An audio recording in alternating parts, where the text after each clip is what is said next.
Hi this is Vivek and you are watching my channel. तो भाई चालू करते हैं, वापस आते हैं अपनी सीरीज पे और सीरीज बन रही है बेसिक स्टैटिक्स फॉर इकोनॉमिक्स की। सिंपल, चलिए चाहे आप बीए में बच्चे हो, चाहे आप बीकॉम के बच्चे हो, प्रोग्राम में हो या ऑनर्स में, वो मैटर नहीं करता। बस ये मैटर करता है कि आपकी बुक का नाम क्या हो, बेसिक स्टैटिक्स फॉर इकोनॉमिक्स। आप आराम से पूरी सीरीज देख सकते हो। सिंपल सर, इससे पहले हमने ऑलरेडी 8 चैप्टर कंप्लीट कर लिए हैं। अगर आपने नहीं देखे तो डिस्क्रिप्शन में आपको लिंक मिल जाएगा, जाके चेकआउट कर सकते हो। और चैप्टर शुरू करने से पहले एक छोटी सी बात, अगर आप नोट्स परचेज करना चाहते हो तो आप इस नंबर पर कांटेक्ट करके जो भी मिनिमम अमाउंट होगा व्हाट्सएप पे पेमेंट करने के बाद आराम से नोट्स परचेज कर सकते हो, कोई दिक्कत नहीं। चलिए आज चालू करने वाले हैं चैप्टर नंबर 9 जिसका नाम है कॉन्टिन्यूअस डिस्ट्रीब्यूशन। इससे पहले हमने चैप्टर 8वां किया था जिसके अंदर हमने बहुत सारी जो डिस्क्रीट डिस्ट्रीब्यूशन था उसके बारे में हमने समझा था। Simple continuous distribution. अब इसके अंदर 4 तरह की जो सीरीज है, जो डिस्ट्रीब्यूशन है वो आती है। सबसे पहले आता है यूनिफॉर्म डिस्ट्रीब्यूशन। जैसे वहां पे भी था normal distribution, uniform similar distribution, ठीक है जी। वहां पे भी क्या था, सेम ऐसी था, जहां पे जो प्रोबेबिलिटी है किसी भी इवेंट की होने की वो इक्वल होती है, उसको बोलते हैं हम क्या, यूनिफॉर्म डिस्ट्रीब्यूशन। सिंपल, बस वहां पे और यहां पे फर्क क्या है, उधर और इधर फर्क क्या था, वो थी एक डिस्क्रीट सीरीज। डिस्क्रीट सीरीज के अंदर जो वेरिएबल होते हैं वो बार डायग्राम की तरह दिखाई देते हैं आपको, ठीक है जी। तो एक हो सकता है ऊंचा है, एक हो सकता है नीचा है, ठीक है जी, ये चीज होती है। कॉन्टिन्यूस सीरीज, कॉन्टिन्यूस जो सीरीज होती है उसके अंदर जो ग्राफ होते हैं, जो बार डायग्राम होते हैं, वो आपको एक लाइन में दिखाई देते हैं, यानी कि एक फ्लो में दिखाई देते हैं। बिल्कुल, ये भी ऊपर नीचे हो सकते हैं, वो मैटर नहीं करता, बस ये कि आपको एक बार लाइन में दिखाई देते हैं। या फिर आप कह सकते हो एक दूसरे से चिपक के बनते हैं, जैसे हिस्टोग्राम बनता है ना जी, सेम उसी तरीके से इसको बोलते हैं हम कॉन्टिन्यूस सीरीज, क्योंकि यहाँ पे 0 से 10, 10 से 20, 20 से 30 ऐसी वैल्यूज दिखा सकते हैं हम। सिंपल।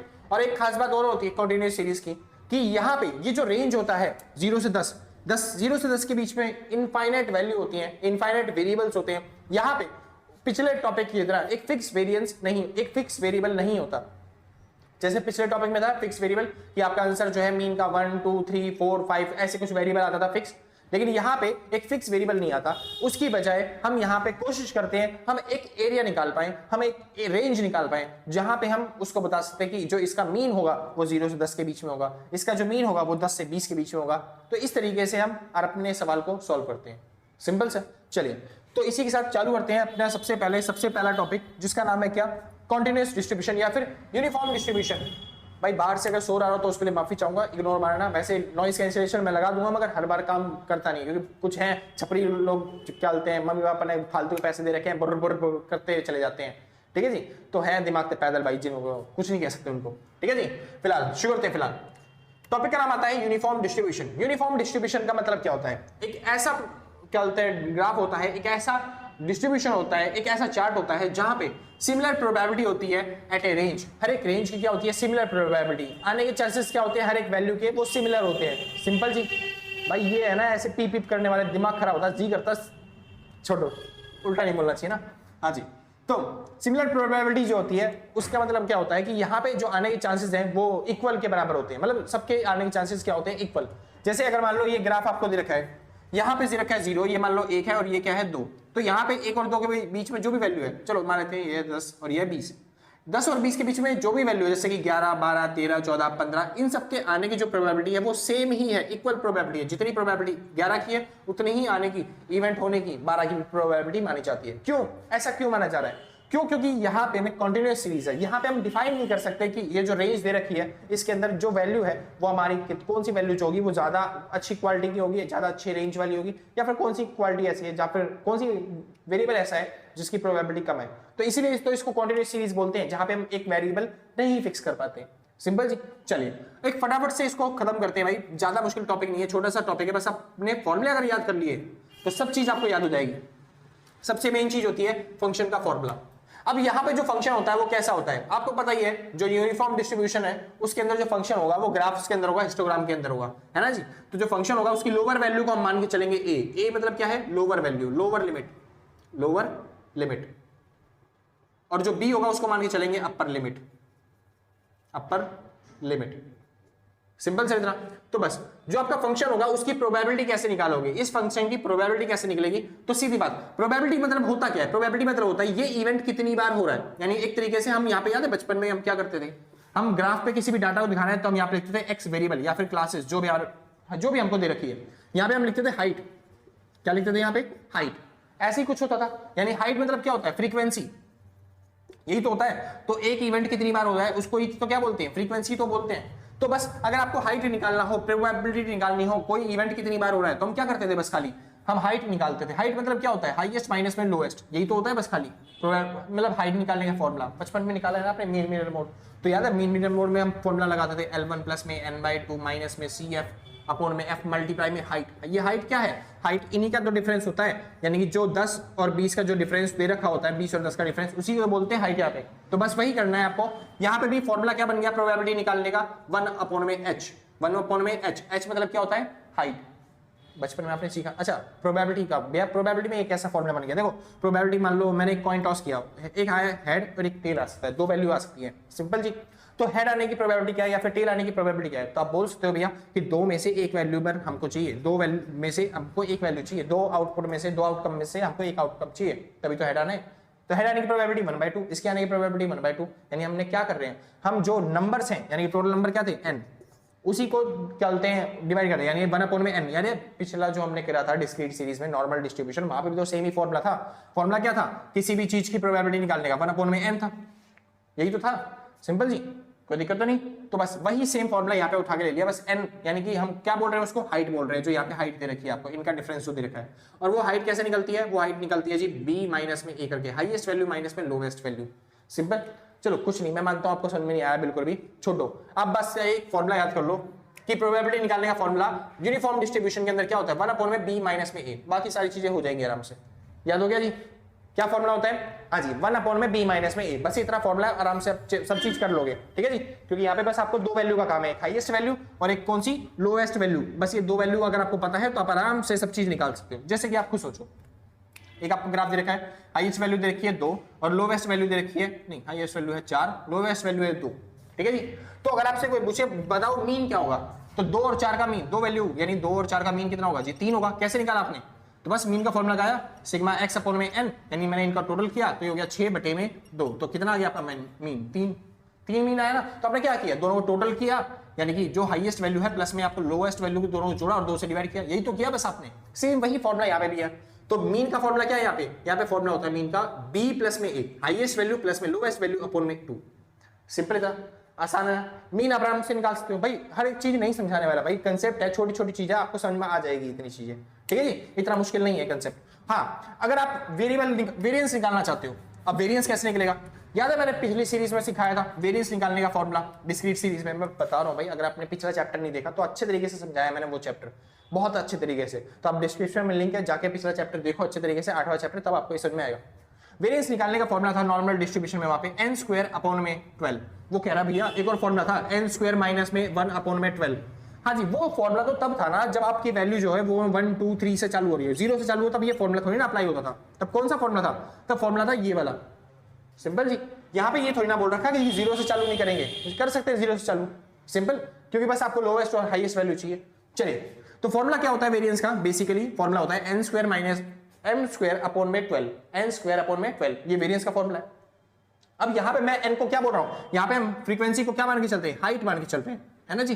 n मतलब क्या है, यहाँ पे हाइट ही है, तो बस। और हाइट हमने कैसे निकाल लिया, हाईएस्ट माइनस में लोएस्ट, यानी कि b माइनस में a, तो n की वैल्यू क्या हो जाएगी यहाँ पे, b माइनस में a, तो b माइनस में a का स्क्वायर अपॉन में 12, ये किसका फॉर्मूला बन जाएगा, अब वेरिएंस का फॉर्मूला ये बनेगा। n की वैल्यू की जगह क्या आ गया, b माइनस में a, सिंपल जी।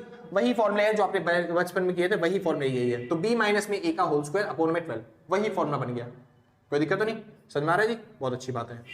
और ये 2 भाई अलग से लिख देता हूँ, ये 2 इसका, सिंपल जी, कोई दिक्कत नहीं। बस एक नई चीज कंटिन्यूअस सीरीज में आपको सीखनी है, वो क्या सीखनी है, आपको सीखना है कम्युलेटिव डेंसिटी फंक्शन। क्या सीखना है आपको, cumulative density function. Cumulative density function क्या होता है, वो CF होता है जो बचपन में आप सीखा करते थे। पहले यहाँ पे आपको x दिया होता था, फिर आपको फ्रीक्वेंसी दी होती थी, फिर आप कम्युलेटिव फ्रीक्वेंसी निकालते थे, CF निकालते थे, इनका सम करते थे, ठीक है जी।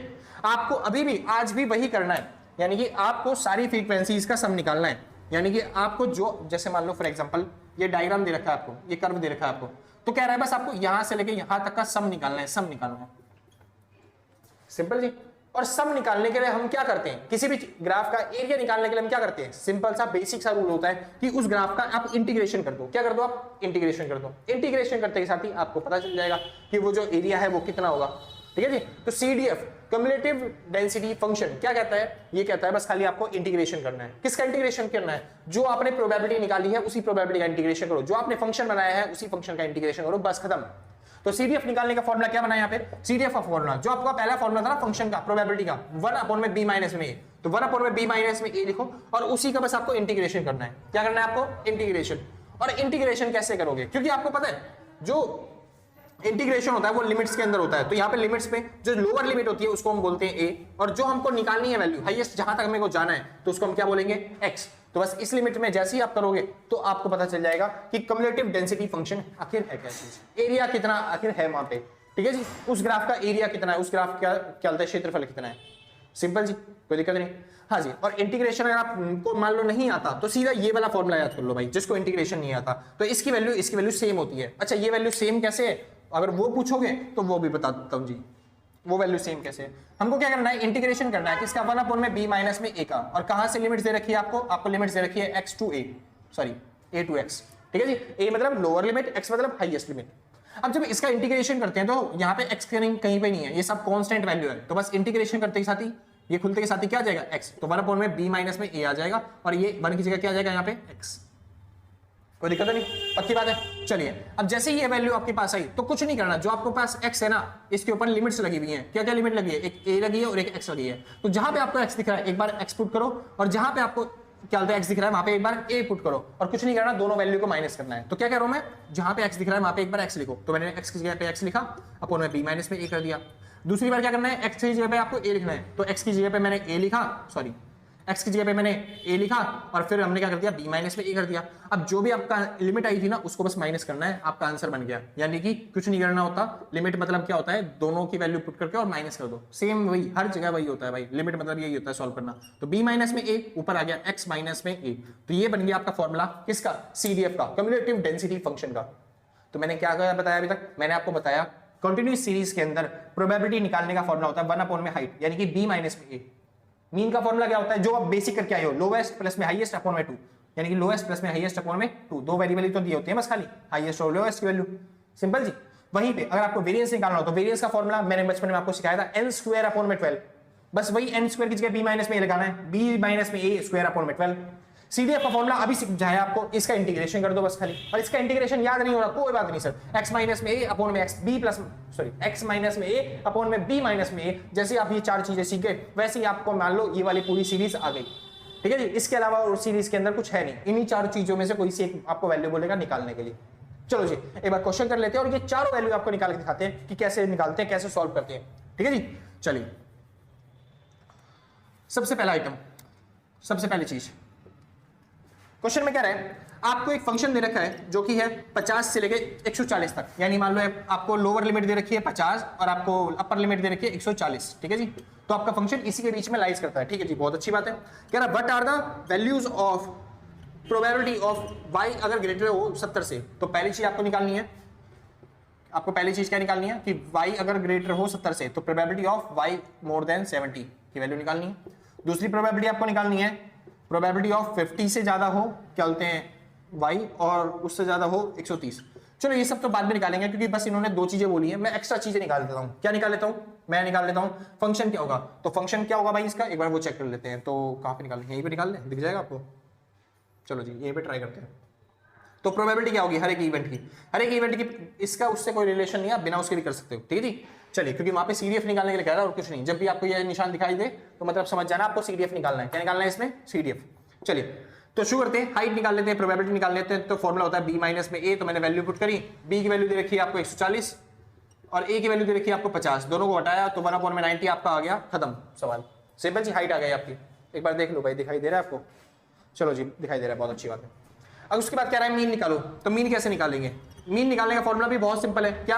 हाईएस्ट प्लस में लोएस्ट अपॉन में 2, यानी कि b प्लस में a अपॉन में 2, और b और a कितना है 140 जमा में 50 अपॉन में 2, इसको प्लस कर दिया तो 190 अपॉन में 2, यानी कितना हो गया 190 अपॉन में 2, ये हो जाएगा भाई आपके पास 95। तो आपका आंसर आ गया मीन का कितना, 95। खत्म क्वेश्चन मीन का भी। कोई आपको अगर बोले वेरिएंस निकालना है तो वेरिएंस कैसे निकलता है जी? वेरिएंस निकलता है इन दोनों को माइनस करेंगे, यानी कि b माइनस में a का होल स्क्वायर अपॉन में 12 सॉरी। तो b में से a घटाएंगे तो 140 में से आपने 50 घटा दिए तो आपके पास बचे 90, तो 90 का स्क्वायर अपॉन में 12, इसको सॉल्व कर लेना आपका आंसर आ जाएगा वेरिएंस का। सारी चीजें निकाल दी।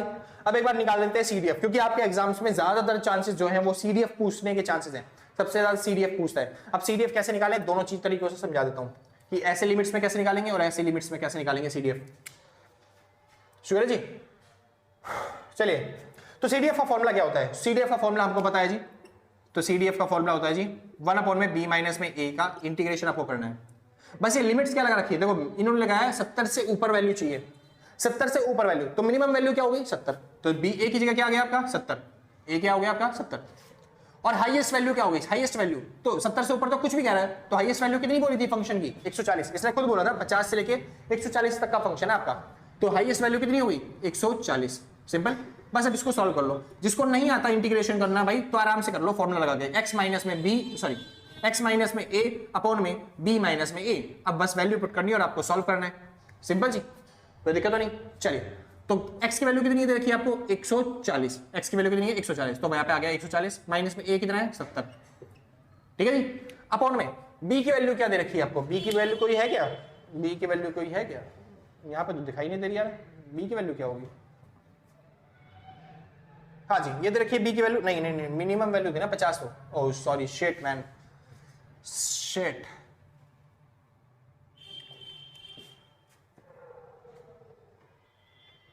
एक सेकंड में देखते हैं। हाँ भाई चालू करते हैं, पूरा ही दिमाग से उतर गया यार, ये तो 140 दे रखा है ऊपर भी, तो यहाँ पे हाईएस्ट वैल्यू जो होगी वो कितनी होगी 140, माइनस में मिनिमम वैल्यू क्या देखी थी आपको ए वैल्यू, यानी कितनी थी 50, कोई दिक्कत तो नहीं, पक्का, बहुत अच्छी बात है। चलिए सॉल्व कर लेते हैं फटाफट से इसको। तो 170 में से कितना गया आपके पास से 70, मतलब 140 में से गया 70, तो कितना बच गया आपके पास 70, और 140 में से जब 50 जाएगा तो कितना बचेगा 90, तो ये 70 बटे में 90 आपका आंसर आ गया जी। सॉल्व करना है 7/9 को डिवाइड कर देना बस खाली, ठीक है जी, कोई दिक्कत तो नहीं। चलिए, अगर आपको ये डाउट लग रहा है भैया यहाँ पे एक की वैल्यू 70 है और यहाँ पे एक की वैल्यू 50 है, तो ये दोनों अलग वैल्यू बता दूं आपको, ठीक है जी, यहाँ पे इनका कोई रोल नहीं है कि पुरानी वैल्यू क्या थी। ज्यादा बेटर रहेगा जब आप इंटीग्रेशन समझ जाओगे तो ज्यादा अच्छे तरीके से समझ में आएगा, क्योंकि अगर इंटीग्रेशन से कर रहे होते हैं ना हम इसको तो ज्यादा बेटर रहता है। जैसे कि क्या रहता है फिर वो उस टाइम पे कि हम इस स्टेप के बाद यहाँ पे आते हैं, तो हम लिखते हैं इसको 1/में b माइनस में, b मतलब कितना है 140 और a मतलब कितना है 50, तो मैं पहले ही लिख देता इसको 50 और ये हो जाता 1/90, कितना हो जाता 1/90। फिर हमको इसका इंटीग्रेशन करना होता जो कि 70 से कहां तक जाते हैं हम 140 तक, सिंपल जी। तो 1/90 में अब हमें यहाँ पे डायरेक्ट इंटीग्रेशन करते के साथ ही हमें पता चल जाता है इसकी वैल्यू पूरी कितनी है, ये है x/90, कितना है ये x/90, इंटीग्रेशन हो गया। बस इसके ऊपर लिमिट लगी है 140 से 70 तक की, ठीक है जी। तो सबसे पहले एक बार ऊपर वाली वैल्यू पुट करते हैं और फिर लिखते हैं, यानी कि 140 बटे में 90, फिर उसके बाद माइनस में करके लिखते हैं नीचे वाली वैल्यू यानी 70 बटे में 90, और जब आप इसको सॉल्व करोगे तो आपको पता चलेगा दोनों का एलसीएम आया 90 और ऊपर माइनस करने पे आया 70, तो 7/9 आपका आंसर आ चुका है, सिंपल जी, कोई डाउट्स तो नहीं, पक्का पक्का ना। क्योंकि जो ऊपर वाली वैल्यू होती है ना इस फॉर्मूले के अंदर x माइनस में a के, ठीक है जी, तो x माइनस में a जो होती है वो यहां से ली जाती है, लिमिट से ली जाती है, और ये जो b माइनस में a है ये जो क्लास होती है उसकी लोअर वैल्यू और हाईएस्ट वैल्यू को लिखा जाता है। समझ में आ गया इतना, कोई दिक्कत तो नहीं, पक्की बात, बहुत अच्छी। मैं मानता हूं आपको नहीं समझ में आया तो आप इस तरीके से समझ सकते हो। यहां से दूसरा क्वेश्चन कर रहा हूं मैं, उसको कैसे करेंगे, ठीक है जी। चलिए शुरू करते हैं। तो सबसे पहले सीडीएफ निकालना है, और सीडीएफ का फॉर्मूला आपको पता ही है, इंटीग्रेशन आपको करना है 1/में b माइनस में a का, ठीक है जी। और इंटीग्रेशन मिनिमम वैल्यू कितनी दे रखी है 50 और मैक्सिमम वैल्यू 130, लेकिन अगर एक्चुअल में देखोगे मिनिमम और मैक्सिमम वैल्यू क्या है तो आपको दिखाई देगा फंक्शन की मिनिमम वैल्यू है 50 और मैक्सिमम वैल्यू क्या है 140, तो पहले वो पुट कर लेते हैं। तो मैं वही पुट कर रहा हूं, इंटीग्रेशन ऑफ 130 से लेके 50 में को लिमिट लगा दी मैंने, 1/में b और माइनस में a 140 माइनस में 50, तो मेरे को पता चल जाएगा नीचे कितना आएगा 90, तो क्या 1/90 इंटीग्रेशन के साथ, ठीक है जी, लिमिट 130 से सॉरी 50 से 130। अब इसका इंटीग्रेशन कर लेते हैं, तो इसकी वैल्यू हो जाएगी x/90 और लिमिट लग चुकी है कितनी 130/50। अब एक बार ऊपर वाली वैल्यू पुट करो x की जगह, तो ये हो जाएगा 130 बटे में 90 माइनस में दूसरी नीचे वाली वैल्यू पुट करो तो 50 बटे में 90। इसको सॉल्व करेंगे तो नीचे एलसीएम आया 90, 130 में से जब 50 जाएंगे तो कितना बचेगा 130 माइनस में 50 कितना बचा, ये बचा 80 बटे में 90। तो आपका सवाल हो गया 8/9। आप आराम से डिवाइड कर लेना, आपका आंसर आ जाएगा, कोई दिक्कत तो नहीं, आसान था। तो इस तरीके से हम सॉल्व करते हैं नॉर्मल डिस्ट्रीब्यूशन के क्वेश्चन को, ठीक है जी। तो ऐसी नॉर्मल डिस्ट्रीब्यूशन क्वेश्चन आएगा तो आप आराम से यूनिफॉर्म डिस्ट्रीब्यूशन क्वेश्चन को सॉल्व कर सकते हो। आगे चले, पक्का पक्का, बहुत अच्छे। तो 4 तरह की जो सीरीज होती है कंटिन्यूअस सीरीज में, उसमें से आपने एक अभी कंप्लीट किया है। दूसरा चालू करते हैं, बात आती है एक्सपोनेंशियल डिस्ट्रीब्यूशन। एक्सपोनेंशियल डिस्ट्रीब्यूशन क्या कहता है, ये थोड़ा सा अटपटा वो सीरीज है, अटपटी सी सीरीज है। एक्सपोनेंशियल डिस्ट्रीब्यूशन में हम ये मान के चलते हैं कि इसकी तरह इक्वल प्रोबेबिलिटी नहीं है, सब चीज होगी इक्वल प्रोबेबिलिटी नहीं है। इसमें जो वैल्यू है वेरिएबल है वो 0 से लेके लैम्डा तक जा सकते हैं। जैसे हम मानते थे कि 0 से लेके इन्फिनिटी जा सकते हैं, ये इन्फिनिटी को जो उसका पैरामीटर होता है, लास्ट वैल्यू होती है, उसको n नहीं बोलते, क्या बोलते हैं यहाँ पे, लैम्डा। सिंपल। तो ये मानते हैं 0 से लेके हम कहां तक जा सकते हैं, लैम्डा। और वो जो लैम्डा होता है एक्चुअल में आपको पता ही है, लैम्डा का मतलब होता है मीन। क्या मतलब होता है, मीन। सिंपल जी, बढ़िया। तो मैंने बताया था जब भी आपको दिख जाए ई वाली वैल्यू, कि आपके क्वेश्चन में ई वाली वैल्यू दे रखी है, तो आप आराम से समझ जाना कि भाई जो ई वाली वैल्यू है वो फालतू की चीज नहीं है। यहाँ पे आपको वो वाली सीरीज लगानी पड़ेगी, या तो पॉइंट डिस्ट्रीब्यूशन आएगा अगर कंटिन्यूस सीरीज है, या फिर क्या समझ जाना कि एक्सपोनेंशियल डिस्ट्रीब्यूशन है। सिंपल जी। चलिए, तो एक्सपोनेंशियल डिस्ट्रीब्यूशन में फ्रीक्वेंसी कैसे निकलती है, यानी कि प्रोबेबिलिटी कैसे निकाली जाती है, उसका फॉर्मूला दे रखा है। क्या फॉर्मूला है, लैम्डा ई की पावर माइनस लैम्डा और मल्टीप्लाई में एक्स, यानी कि पावर में एक्स। सिंपल जी। वहीं पे मीन निकालने का फॉर्मूला क्या होता है, वहां पे मीन और वेरिएंस का सेम फॉर्मूला था, लैम्डा लैम्डा, लेकिन यहाँ पे मीन का फॉर्मूला होता है 1 अपॉन में लैम्डा, वेरिएंस का फॉर्मूला होता है 1 अपॉन में लैम्डा का स्क्वायर। सिंपल। और सीडीएफ का फॉर्मूला होता है ये रहा आपके सामने, कोई दिक्कत तो नहीं। चलिए, तो अब इसकी हेल्प से, किसी को इंटीग्रेशन ना आता हो तो मैंने उसकी सीधा वैल्यू निकाल के लिख भी रखी है, तो अगर आपको इंटीग्रेशन नहीं आता तो आप ये वाली वैल्यू को सॉल्व कर सकते हो। ठीक है जी। चलिए, आपकी हेल्प के लिए तो एक बार क्वेश्चन देख लेते हैं, क्वेश्चन के हिसाब से हम समझ लेते हैं मीन मीडियन मोड कैसे निकालेंगे इस क्वेश्चन के अंदर, एक्सपोनेंशियल डिस्ट्रीब्यूशन के अंदर। तो हमको समझ में आ जाएगा ज्यादा बेटर तरीके से कि क्या होता है एक्सपोनेंशियल डिस्ट्रीब्यूशन और कैसे काम करता है ये। ठीक है जी। तो एक बार जिसको नोट करना है फटाफट से नोट कर लो इसको, फिर उसके बाद हम आगे चलते हैं। नोट कर लेना भाई फटाफट। हाँ जी, तो चालू करें। चलो जी, चालू करते हैं। तो अब बात आती है हमारी किसकी, कि क्या रहा क्वेश्चन, एक कॉल सेंटर है, रिसीव्स 4 कॉल पर आवर, यानी हर घंटे के हिसाब से उसको 4 कॉल आती है एक कॉल सेंटर को। What is the probability that the next call arrives after half hour, आधे घंटे के बाद अगली कॉल आएगी, उसकी क्या प्रोबेबिलिटी होगी। ठीक है जी। अब इसको कैसे सॉल्व करते हैं, सिंपल सा है, क्योंकि इस क्वेश्चन के अंदर आपको दे देगा ई की वैल्यू जो है -2 की, वो दे रखी है आपको इतनी, तो यानी कि समझ जाना कि ये कौन सा है, एक्सपोनेंशियल डिस्ट्रीब्यूशन का क्वेश्चन है। इसके अलावा ई का यूज कहीं नहीं होता। और अगर दूसरा दे रखा होगा डिस्क्रीट सीरीज का क्वेश्चन, तो वहां पे समझ जाना कौन सा क्वेश्चन है, वो ई की वैल्यू दे रखी है तो पॉइसन डिस्ट्रीब्यूशन। सिंपल जी। चलिए शुरू करते हैं। तो अगर आपसे कोई पूछे मीन कितना होगा, तो जी मीन यहाँ पे तो सिंपल दे रखा है, साफ साफ कितना दे रखा है मीन आपको, मीन दे रखा है आपको कितना, 4। एक क्या बोलते हैं घंटे के अंदर कितनी कॉल्स आती हैं, 4, तो मीन आपका हो गया कितना, 4, खत्म। पहले से मीन दे रखा है, और ये जो मीन होता है इसकी वैल्यू क्या होती है यहाँ पे 1 अपॉन में लैम्डा। सिंपल जी। यहाँ पे जो मीन है वो क्या है, 1 अपॉन में लैम्डा। तो 1 अपॉन में लैम्डा का मतलब क्या होता है, मीन। मीन मतलब लैम्डा मतलब मीन नहीं है, 1 अपॉन में लैम्डा मतलब मीन। कोई दिक्कत तो नहीं, आसान है वैसे, और कुछ नहीं है भाई, लैम्डा ही है मीन। आप चाहे मान लो चाहे मत मान लो, मीन का मतलब क्या होता है, लैम्डा। तो यहाँ पे लैम्डा आ चुका है आपका कितना, हाँ जी, मीन निकल चुका है आपका कितना, 1 अपॉन मतलब 4। सिंपल जी। आगे चालू करते हैं फिलहाल। तो मान लो यही है आपका क्या, लैम्डा भी। शुरू करते हैं आगे। तो मीन आपने निकाल लिया, अगर कोई वेरिएंस बोले निकालने के लिए तो बस खाली इसका स्क्वायर करना है, और इसका स्क्वायर कितना हो गया, 16। तो वेरिएंस कितना हो गया, 16। तो ये हो गया आपका वेरिएंस। सिंपल। मीन मतलब क्या होता है, लैम्डा। इसमें भी आप मान के चलो मीन मतलब लैम्डा होता है, उसमें भी मान के चलो मीन मतलब लैम्डा होता है। सॉरी भाई, माफी चाहूंगा उसके लिए। ठीक है, मीन मतलब क्या होता है, लैम्डा होता है। जबान स्लिप हो जाती है, वर्ड ऐसे होते हैं। फिलहाल अब आपको निकालना है मेन चीज सीडीएफ। सीडीएफ कैसे निकलेगा, ये सबसे मेन चीज है, क्योंकि यही एग्जाम में बोलता है और यही चीज इसने भी पूछी है। तो सीडीएफ कैसे निकाले, कम्युलेटिव डेंसिटी फंक्शन। तो कुछ नहीं, जो आपके पास फंक्शन था उसी के पास आपको इंटीग्रेशन करना है। जो फंक्शन था वो क्या था, लैम्डा ई की पावर माइनस में लैम्डा एक्स। ठीक है जी। अब इसका इंटीग्रेशन करना है कहां से कहां तक, ए से लेके बी तक, यानी कि लास्ट वैल्यू तक। और यहाँ पे जो वैल्यू दे रखी है वो दे रखी है कहां तक, ये दे रखा आधे घंटे से ऊपर। तो आधे घंटे से ऊपर मतलब आधे घंटे से लेके इन्फिनिटी तक, कितने में घंटे हमको नहीं पता, बस हमको आधे घंटे से ऊपर चाहिए यहाँ पे, बस क्वेश्चन वाला यही कह रहा है। चलिए जी सॉल्व करते हैं इसको फिलहाल। अब देखो इसका इंटीग्रेशन कैसे करेंगे, क्योंकि जो लैम्डा है वो तो कांस्टेंट है, तो उसकी वैल्यू वही रहेगी। e की पावर x का जो इंटीग्रेशन होता है वो e की पावर x ही होता है, तो e की पावर माइनस में लैम्डा x हो जाएगा। सिंपल जी। बस ये जो e की पावर x का इंटीग्रेशन e की पावर x पे ही होता है, लेकिन जो x के आगे लगा होता है ना वो आपका उतर के नीचे आ जाता है, जो पावर में होता है वो नीचे उतर के आ जाता है। तो ये जो माइनस का लैम्डा है ये उतर के एक बार नीचे भी आ गया। सिंपल जी। अगर आप इसको सॉल्व करना चाहो तो ये माइनस से माइनस कट जाएगा, तो यहाँ पे बचेगा माइनस का e माइनस का लैम्डा और x। ठीक है जी। बस क्या है, क्योंकि यहाँ पे लिमिट लगी हुई है, क्या लगी हुई है, लिमिट्स। यहाँ पे भी लिमिट लगी हुई थी ना भाई, वही चीज 0 से लेके x तक, तो वही लिमिट से ये फॉर्मूला बना है। इसको ड्राइव नहीं कर रहा मैं, बना नहीं रहा, कैसे बनाते हैं, अगर चाहोगे तो बना दूंगा, बनाऊं ये फॉर्मूला कैसा है, पहले इसको सॉल्व कर लेते हैं। नहीं है तो पहले बना ही देता हूँ फॉर्मूला कैसे बना आपका। फिर दिक्कत ना हो जाए बाद में कभी। तो ये फॉर्मूला कैसे बना है डेरिवेटिव करने के बाद, वही सेम चीज है, बस इसका डेरिवेटिव किया है तो भाई, तो इसका सॉरी इंटीग्रेशन किया है लैम्डा e की पावर माइनस का लैम्डा x, और जब इसको आप इंटीग्रेशन करोगे तो फिर अपोन में लैम्डा भी आ जाएगा नीचे, ठीक है जी। बस आपको क्या करना है, इंटीग्रेशन होने के बाद आपको इसके ऊपर लगा देनी लिमिट्स। लिमिट्स मतलब क्या होता है, हाईएस्ट वैल्यू x है, लोवेस्ट वैल्यू 0 है, तो बस जहां जहां पे x दिख रहा है वहां पे x लिखना है आपको। तो भाई जहां जहां पे x दिख रहा है, मैंने अगर x लिखा तो ये हो गया e की पावर, ठीक है जी, माइनस का लैम्डा, और x अपोन में यहाँ पे हो गया माइनस का लैम्डा, ठीक है जी। इस लैम्डा से लैम्डा कट गया तो बच गया यहाँ पे क्या, माइनस की वैल्यू, तो यहाँ पे आ गया माइनस, सिंपल।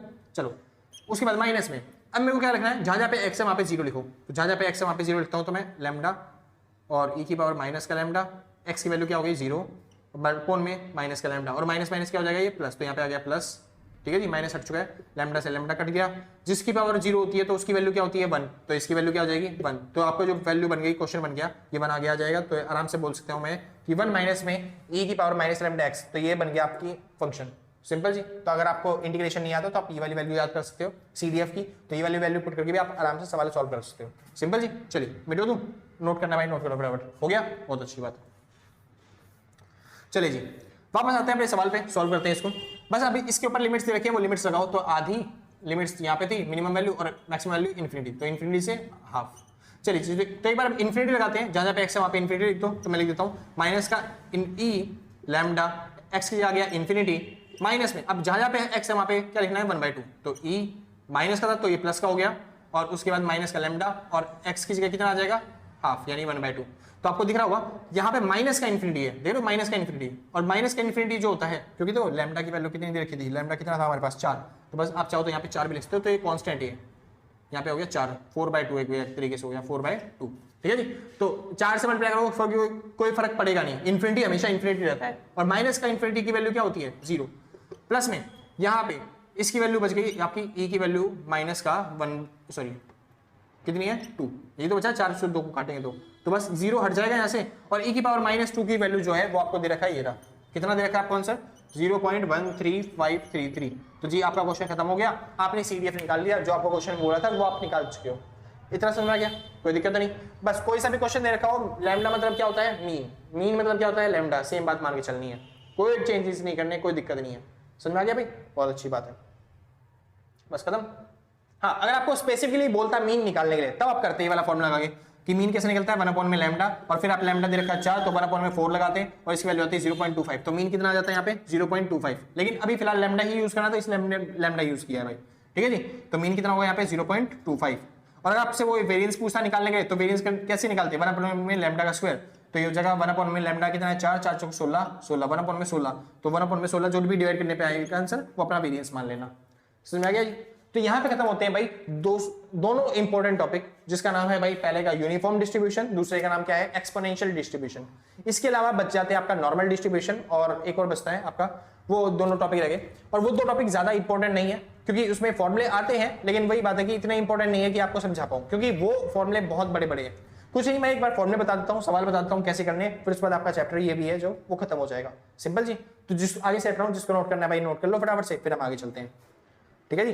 अच्छा भाई एक चीज और, हाँ क्योंकि मेरे को पता है भाई मैं सवाल करवा रहा हूँ, ज्यादा न्यूमेरिकल प्रैक्टिस नहीं करवा सकता क्योंकि ऑनलाइन वीडियोस है, तो हर एक टॉपिक की, क्योंकि टॉपिक बहुत सारे हैं, हर एक टॉपिक की मैं एक एक क्वेश्चन करवा रहा हूँ आपको आपके सामने। अगर आपको फिर भी किसी टॉपिक के अंदर डाउट्स आ रहे हैं तो आप मेरे को कमेंट करके बताना, भैया ये वाला टॉपिक एक बार फिर से बता दो, थोड़ी हेल्प हो जाएगी। तो जो मैं क्वेश्चन लेके आऊंगा ना प्रीवियस ईयर के क्वेश्चन, उसके अंदर जब आपको प्रैक्टिस करवाऊंगा तो उसमें स्पेशल वो क्वेश्चन लेके ज्यादा आ जाऊंगा जिसकी आपने कमेंट किए होंगे, ठीक है जी, ताकि हेल्प आपकी थोड़ी ज्यादा हो जाए। बाकी आपकी मर्जी, अगर आपको सारे समझ में आ जाए तो बेस्ट ऑफ लक, आपको कुछ ज्यादा करने की जरूरत नहीं है, ठीक है जी। तो फटाफट से उतार लो टॉपिक, फिर आगे चलते हैं। हाँ भाई तो शुरू करते हैं। बात आती है किसकी, बात आती है नॉर्मल डिस्ट्रीब्यूशन की। अब ये नॉर्मल डिस्ट्रीब्यूशन क्या है, देखो आपके एग्जाम्स में ज्यादातर नॉर्मल डिस्ट्रीब्यूशन का क्वेश्चन ना के बराबर देखने को मिलता है। ज्यादातर जो क्वेश्चन मिलता है वो छोटे छोटे क्वेश्चन मिलते हैं, जो कि मैं अभी बता दूंगा बस खाली। अब ऐसा क्यों है कि ज्यादातर ना के बराबर मिलता है, क्योंकि यहाँ पे जो प्रोबेबिलिटी निकालने का फॉर्मूला है सर, आप खुद ही देख सकते हो, ये इतना बड़ा फॉर्मूला है, ये पूरा फॉर्मूला है नॉर्मल डिस्ट्रीब्यूशन में प्रोबेबिलिटी निकालने का। अब जी प्रोबेबिलिटी जो आती भी है ना निकल के, उसको भी वेरीफाई करने के लिए एक बहुत बड़ा चार्ट आपको दे रखा होगा, ठीक है जी। मैं इधर कहीं लगा दूंगा, इधर उधर, ठीक है जी, आप देख सकते हो बहुत बड़ा चार्ट है, तो इसलिए प्रोबेबिलिटी निकालना बहुत ज्यादा मुश्किल हो जाता है। और नॉर्मल डिस्ट्रीब्यूशन जो है, यहाँ पे एक्स की जो यानी जो वेरिएबल होते हैं वहां पे -∞ से लेके +∞ तक की वैल्यू लेके चलता है, तो यहाँ पे प्रोबेबिलिटी निकालना बहुत ज्यादा मुश्किल है। तो इसलिए ज्यादातर एग्जाम में आपके ये वाला क्वेश्चन नहीं आता, ठीक है जी। और अगर बात करी जाए डायग्राम के ऊपर शो करना होता है, क्योंकि क्वेश्चन अगर आया भी तो उसमें आपको वैल्यू निकालनी है, जो वैल्यू आती है उसको डायग्राम के ऊपर शो करना और बताना है कितने % प्रोबेबिलिटी उसकी बनती है, ठीक है जी। तो ऐसे केस में आप देख सकते हो ये वाली जो लाइन होती है ना नॉर्मल डिस्ट्रीब्यूशन, क्योंकि ये नॉर्मल डिस्ट्रीब्यूशन है तो जो मिड वैल्यू होती है वही मीन मीडियन मोड की बराबर होती है, यानी मीन भी उतना ही है, मीडियन भी उतना ही है और क्या बोलते हैं मोड भी उतना ही है, यानी तीनों वैल्यू इक्वल होती है, तभी वो कहलाता है क्या, नॉर्मल डिस्ट्रीब्यूशन। तो एक खास बात है, नॉर्मल डिस्ट्रीब्यूशन में मीन मीडियन मोड क्या होते हैं, बराबर। अब जो वैल्यू दिखाई जाती है, जैसे फॉर एग्जांपल आपकी कोई भी वैल्यू आई, उसको आप पुट करके देखोगे इसी मतलब इस फॉर्म में से जो भी आपकी वैल्यू आएगी वो आपकी बताएगी। तो अगर आपकी जो वैल्यू है वो आई है, क्या बोलते हैं, मान लेते हैं 3.2, जो भी वैल्यू आई, तो कुछ नहीं करना, अब आपको इस फॉर्मूले में पुट करना है दूसरी बार इस फॉर्मूले में वेरीफाई करने के लिए। तो इस फॉर्मूले में पुट करेंगे, फॉर्मूला क्या है, म्यू, म्यू मतलब होता है मीन, इसका मतलब क्या होता है, मीन। तो म्यू माइनस में स्टैंडर्ड डेविएशन, क्या, म्यू माइनस में स्टैंडर्ड डेविएशन। तो जो भी आपकी वैल्यू आई है अगर इसके अंदर आती है, इस ये जो निकलने के बाद आएगा, जो मीन दे रखा हो, मान लो मीन 5 दे रखा है, स्टैंडर्ड डेविएशन दे रखा है मान लो 2, ठीक है जी। तो म्यू में से स्टैंडर्ड डेविएशन घटाओगे तो बचा 3, क्या 3 इसके अंदर आता है, नहीं जी बिल्कुल भी नहीं आ रहा, 3.2 है, ये तो बड़ी वैल्यू है। तो आपको जाना पड़ेगा म्यू माइनस में 2 स्टैंडर्ड डेविएशन के अंदर। तो म्यू माइनस में जब 2 स्टैंडर्ड डेविएशन करोगे तब आप चेक करोगे कि उसके अंदर वैल्यू लाइज कर रही है या नहीं लाइज कर रही, ठीक है जी। तो जब इस तरीके से आप सॉल्व करोगे तब आपको पता चलेगा कि कौन से में लाइज करती है, और जिसमें लाइज करती होगी उतनी प्रोबेबिलिटी उस इवेंट के होने की बन जाएगी। तो बेसिकली अगर कोई म्यू माइनस प्लस में 1 स्टैंडर्ड डेविएशन के अंदर आता है, यानी कि इस वाले एरिया के अंदर आता है, तो उसकी प्रोबेबिलिटी बनती है 68%। कोई अगर म्यू माइनस में 2 स्टैंडर्ड डेविएशन यानी कि इस वाले एरिया के अंदर दिखाई देता है, कौन से वाले एरिया, ये वाला जो एरिया दिखाई दे रहा है, इस वाले एरिया के अंदर आता है, तो उसकी प्रोबेबिलिटी बनती है 95%, यानी कि वो नंबर आने की। और लास्ट में म्यू माइनस प्लस में 3 जो स्टैंडर्ड डेविएशन के अंदर आता है, तो उसकी प्रोबेबिलिटी बनती है 99%। तो जो ज्यादातर डाटा होते हैं वो इसी के अंदर सिकुड़ के रह जाते हैं, ज्यादातर 68% यहीं पर मिल जाते हैं आपको डाटा, बाकी जो डाटा है थोड़े थोड़े फैले होते हैं। आप खुद भी नोटिस करोगे, क्या बोलते हैं, आपने मान लो 2 डाइस रोल किए, तो 2 डाइस रोल करने पे हेड आने की प्रोबेबिलिटी क्या होती है, तो एक तो होता है कि 0 हेड आए, फिर 1, फिर 2, फिर 3, फिर 4, फिर 5, फिर 6, फिर 7, फिर 8, 9, 10, 11, 12। तो आप खुद नोटिस करोगे कि यहाँ पे प्रोबेबिलिटी जो बनती है वो बनती है हेड 0 हेड आने की प्रोबेबिलिटी 1 आउट ऑफ 36, एक आने की दोनों जो हेड है, सॉरी क्या बोल रहा हूँ, 2 आपने डाइस रोल किए उसमें हेड टेल नहीं आता भाई, सॉरी, 2 आपने डाइस रोल किए तो उसमें जो उनका सम है वो आने की प्रोबेबिलिटी की बात कर रहा हूं मैं, कि उनका जो सम है वो क्या आएगा, तो 0 और 1 तो सम आता ही नहीं, तो 2 सम, दोनों डाइस का सम जो है जोड़ने पे 2 आ जाए, उसकी प्रोबेबिलिटी क्या होगी, तो दोनों डाइस पे 1 1 आएगा तभी तो 2 आएगा ना सम जोड़ने पे, तो उसकी प्रोबेबिलिटी क्या होगी 1/6, अगले की प्रोबेबिलिटी 2/6, अगले की 3/6, ऐसे ही 4/6, उसके बाद 5/6, उसके बाद 6/6, ठीक है जी। उसके बाद वैल्यू गिरती जाती है, यानी कि वापस 5/6, 4/6, 3/6, 2/6 और यहाँ पे 1/6। तो आप देख रहे होगे ज्यादातर जो प्रोबेबिलिटी है, ज्यादातर जो फ्रीक्वेंसी है वो क्या आ रहा है, 7 आ रहा है, यानी जो ज्यादातर वेरिएबल होते हैं वो ज्यादातर मीन मीडियन मोड यानी कि जो बीच में होते हैं, एवरेज की तरफ सारे के सारे डाटा सिकुड़े होते हैं। सिंपल जी, कोई दिक्कत तो नहीं। तो इस तरीके का डायग्राम होता है कि इसका नॉर्मल डिस्ट्रीब्यूशन का, समझ में आ गई तरह, पक्का, बहुत अच्छी बात है। हाँ जी, अब क्योंकि नॉर्मल डिस्ट्रीब्यूशन तो नहीं आएगा और कंसेप्ट समझाना और समझना बहुत ही मुश्किल है, तो इस वजह से उसका एक एक्सटेंशन निकाला गया। एक्सटेंशन क्या निकाला गया, स्टैंडर्ड नॉर्मल डिस्ट्रीब्यूशन।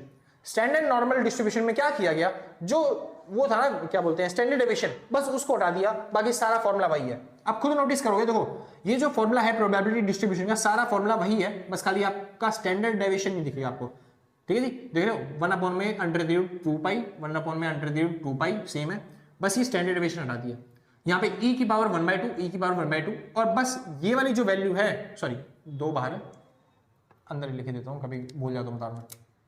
हाँ जी, तो ये वाली जो वैल्यू है इसका मतलब है z²। क्या मतलब हो गया, z², यानी आप नोटिस कर रहे हो x माइनस में म्यू अपॉन में स्टैंडर्ड डेविएशन की वैल्यू क्या हो गई, z, ठीक है जी। और वही जो z है उसकी वैल्यू भी वही है, x माइनस में म्यू अपॉन में स्टैंडर्ड डेविएशन।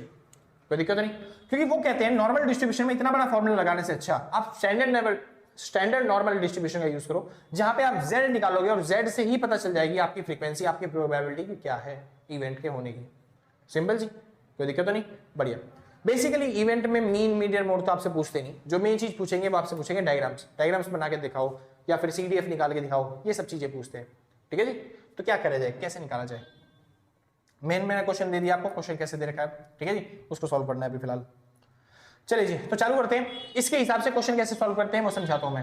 तो क्वेश्चन कह रहा है if x is a normal distribution, x क्या है नॉर्मल डिस्ट्रीब्यूशन, तो हम इसका यूज नहीं करेंगे, हम स्टैंडर्ड नॉर्मल फॉर्मूले का यूज करेंगे, ठीक है जी। कह रहा था मीन इज 30, मीन कितना देखा है 30, वेरिएंस दे रखा है आपको 16, फाइंड द x की वैल्यू अगर 15 से ज्यादा हो तो बताओ क्या प्रोबेबिलिटी होगी उसकी, x की वैल्यू क्या हो 15 से ज्यादा तो उसकी प्रोबेबिलिटी क्या होगी। कोई दिक्कत नहीं, हम z निकाल लेते हैं फटाफट से। तो आंसर में हम सबसे पहले चीज निकालने जा रहे हैं कि प्रोबेबिलिटी x की वैल्यू अगर क्या हो 15 से ज्यादा, उसकी प्रोबेबिलिटी कैसे निकालेंगे, बस z निकालो। तो z का फॉर्मूला आपको दिखता होगा, z का फॉर्मूला है x माइनस में म्यू अपॉन में स्टैंडर्ड डेविएशन। अब ये जो म्यू है, म्यू का मतलब होता है मीन, और x का मतलब कितना दे रखा है इन्होंने, x की वैल्यू दे रखी है 15, तो 15 माइनस में म्यू मतलब मीन, मीन जो कि दे रखा है इन्होंने 30 अपॉन में नीचे क्या है स्टैंडर्ड डेविएशन। तो स्टैंडर्ड डेविएशन क्या निकलता है, वेरिएंस का स्क्वायर होता है भाई स्टैंडर्ड डेविएशन, सॉरी वेरिएंस का रूट होता है स्टैंडर्ड डेविएशन। तो वेरिएंस दे रखा है 16, उसका रूट कितना हो जाएगा 4, तो स्टैंडर्ड डेविएशन आ गया 4। सॉल्व कर लेते हैं जी। तो क्या माइनस का 15 बटे में 4, इसको जब आप सॉल्व करोगे तो ये हो गया कट के 4 3 12 बचे यहाँ पे 12 13 14 15 3 पॉइंट लगा गया तो 0 उतारा, तो 4 के टेबल में कितने पे आता है 4 5 24 0 4 7 28 4 7 28 बचे कितने 2, तो 4 5 38। तो आपका आंसर आ रहा है माइनस का 3.75। क्या आंसर आया, माइनस की वैल्यू 3.75।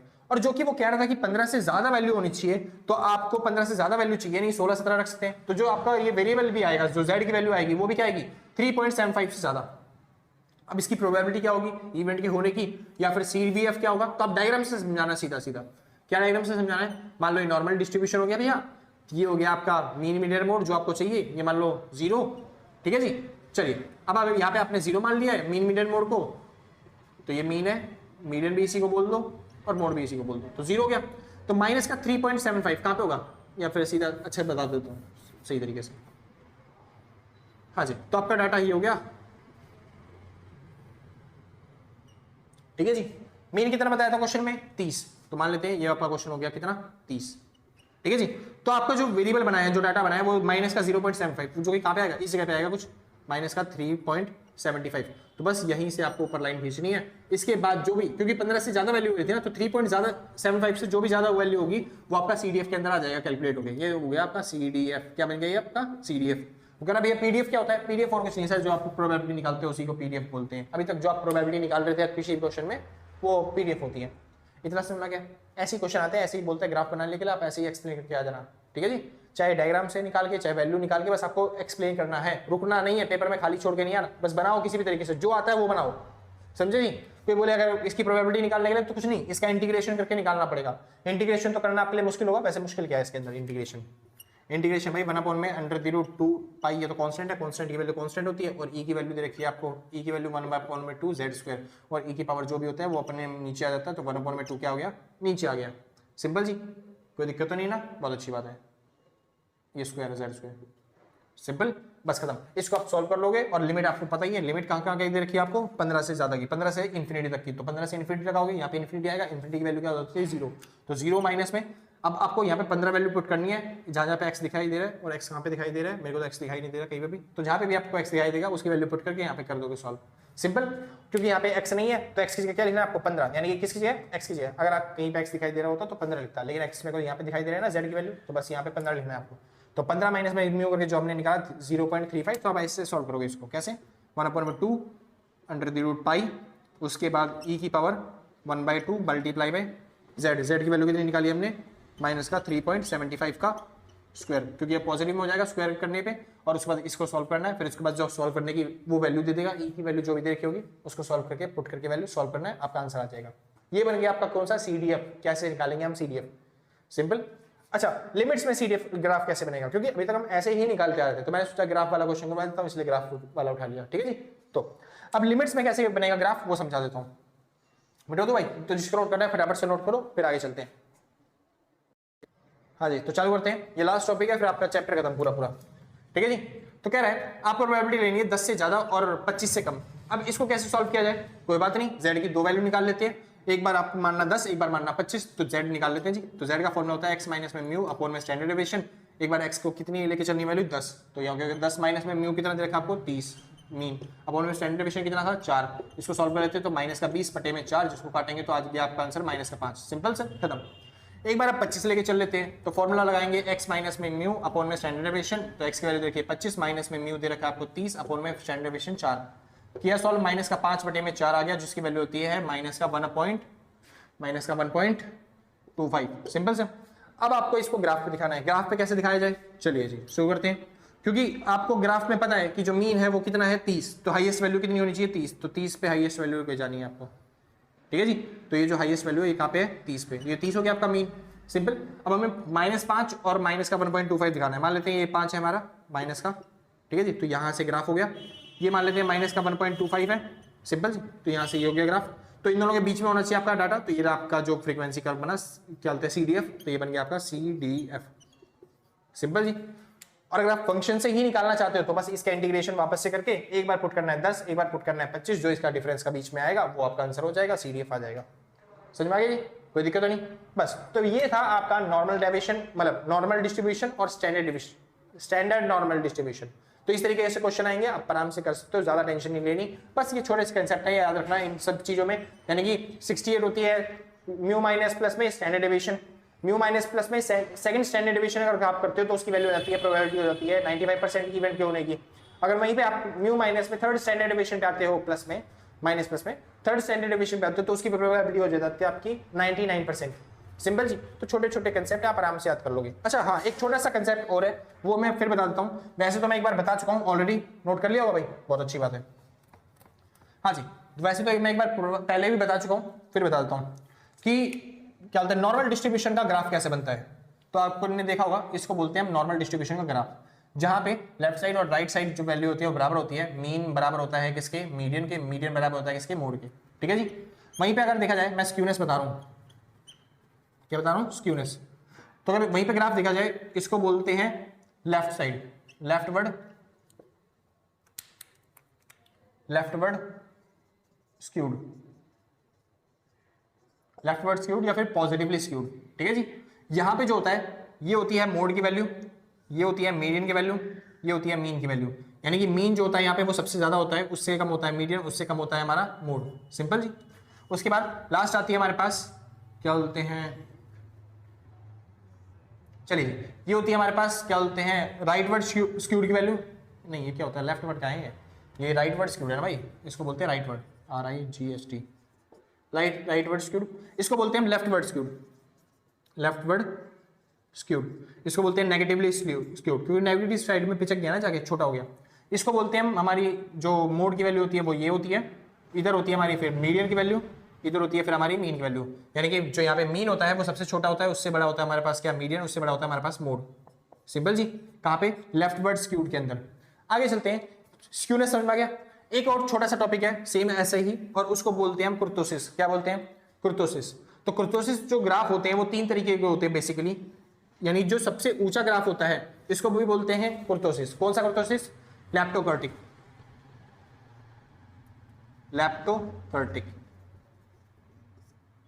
ठीक है जी, इसको बोलते हैं लैप्टोकर्टिक डायग्राम। जो थोड़ा सा कम ऊंचा होता है, ठीक है जी, इसको बोलते हैं मेसोकर्टिक। और जो बिल्कुल ही फ्लैट होता है कुछ इस तरीके का, इसको बोलते हैं प्लेटोकर्टिक। बस एक छोटा सा टॉपिक दे रखा था, तो अगर आपके एग्जाम्स में छोटा सा टॉपिक आया कि डायग्राम्स बताओ, कुर्तोसिस बताओ, तो आप आराम से अच्छी तरीके से एक्सप्लेन करके आ सकते हो, सिंपल जी। यहाँ पे खत्म होता है सर आपका चैप्टर नंबर 9। अगर आपको वीडियो अच्छी लगी हो तो लाइक से सब्सक्राइब करके पक्का जाना, और आपने अगर पहले से कर रखा है तो सच बता रहा हूँ भाई साहब, दिल से, कलेजों से, गुर्दों से, फेफड़ों से, शरीर के अंग अंग से थैंक यू आपको, ठीक है जी। और आपने अगर पहले से नहीं कर रखा तो कोई बात नहीं, आराम से कर दिया बाद, अरे कोई बात नहीं, आराम से कर दिया बाद में, कोई आपत्ति नहीं आ रही है, हम भी यही हैं, आप भी हैं, मिलते हैं आपके एग्जाम के बाद। अच्छा हाँ, एक चीज और, अगर आप नोट्स परचेज करना चाहते हो तो आप इस नंबर पे कांटेक्ट करके जो भी मिनिमम अमाउंट होगा व्हाट्सएप पे पेमेंट करने के बाद आराम से नोट्स परचेज कर सकते हो, कोई दिक्कत तो नहीं। चलिए, तो आज खत्म हो गया 9वां चैप्टर, फिर चालू करेंगे आपके लिए 10वां चैप्टर। तो आज के लिए बस इतना ही, मिलते हैं कल सेम टाइम सेम दिन, और टाटा बाय बाय। जिसको नोट करना है भाई फटाफट से नोट कर लो। Bye bye, bye bye.